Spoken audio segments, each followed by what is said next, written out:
For the primaries ahead of the 2020 elections, he contested against Sarah Adjoasafo. Right. Fortunately, Sarah Adjoasafo won the election. So for Michael Quay Jr. coming this time around, it looks like he's marketed himself some sort of well in the constituency already. So maybe constituents may know him. Right. I agree with you. But, you know, when it comes to internal politics, it is quite different from the general constituency politics. So what I'm saying is that, look, there is a new candidate, right? Now the question will be, has the NPP been able to market the candidate to the entire constituency?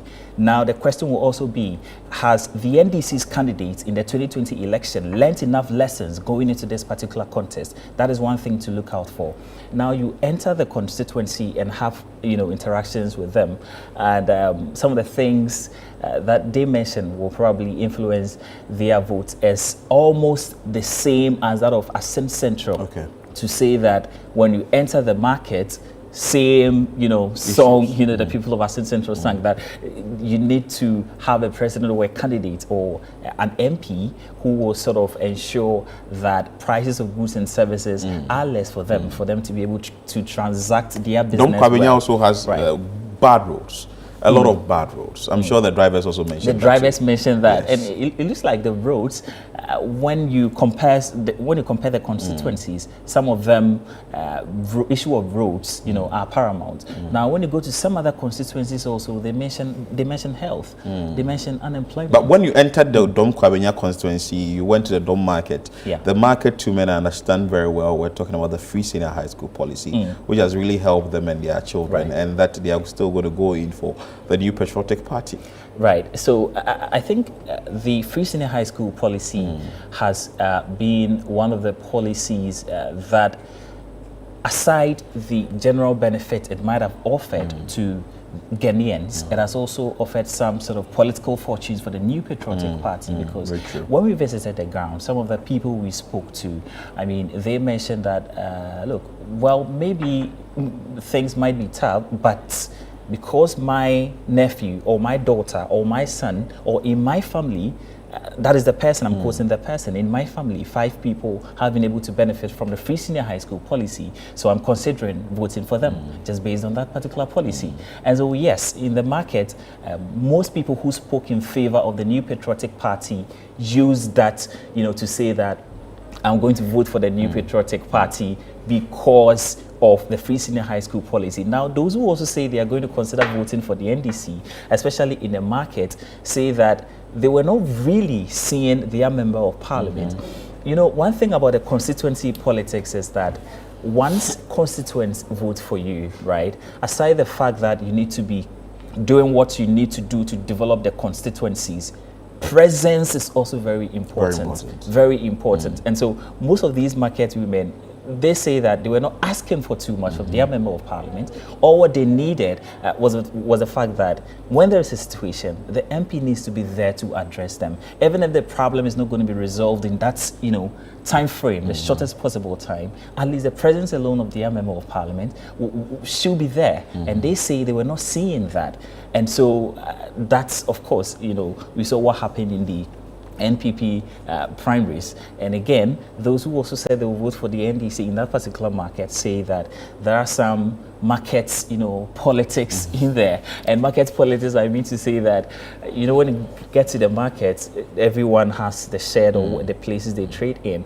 And so they say that sometimes they feel like they don't share them evenly, or they share based on friends and all. Aside that, they also say they're not really seeing what they use their tolls and the amount of money the municipal assembly comes for from them. They are not seeing the benefits, and so they are voting based on that. Well, we are having this conversation because ahead of the 2024 elections, which today is election day, he did a show called The Constituency. I also visited communities and I did a show called The Community Forum.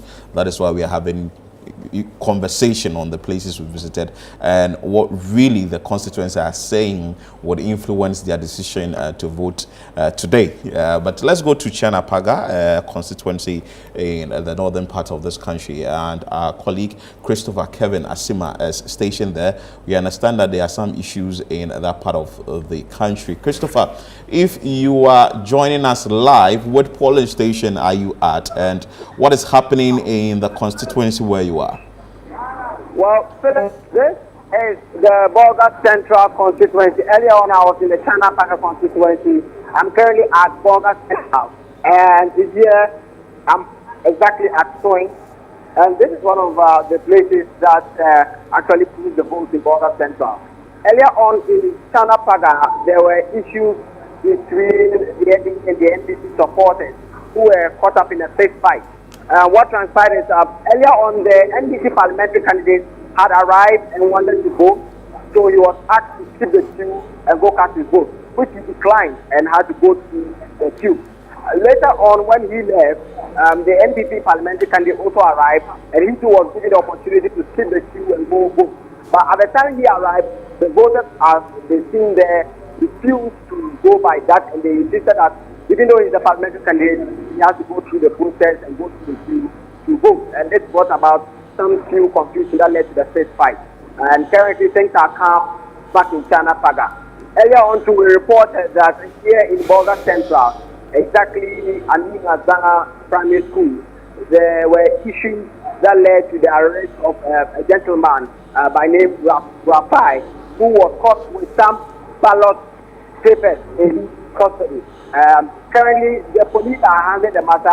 The regional police command says they won't have any interview on the ground, so they are done with their investigation. But the third accused has been picked up by the regional police command and currently locked up by the regional police command.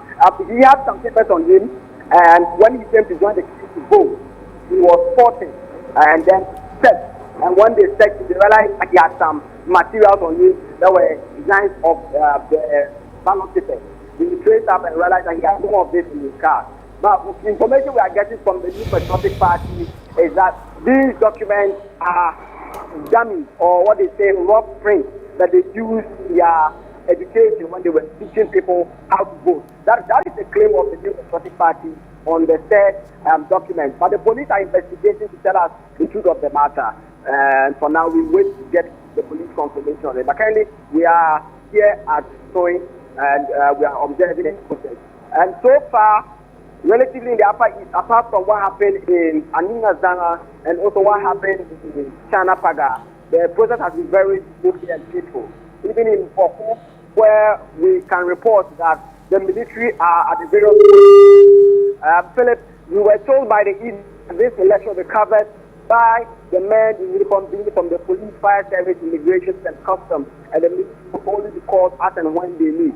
But for Bolga Central, we are told that the parliamentary candidate and the presidential candidate made a special request to the police to have military in Boko at various police stations due to the conflict in the place. So for Boko, you would find even military at the police station more than that of you find the police and other personnel there. If you take away that issue, the Upper East has been relatively peaceful.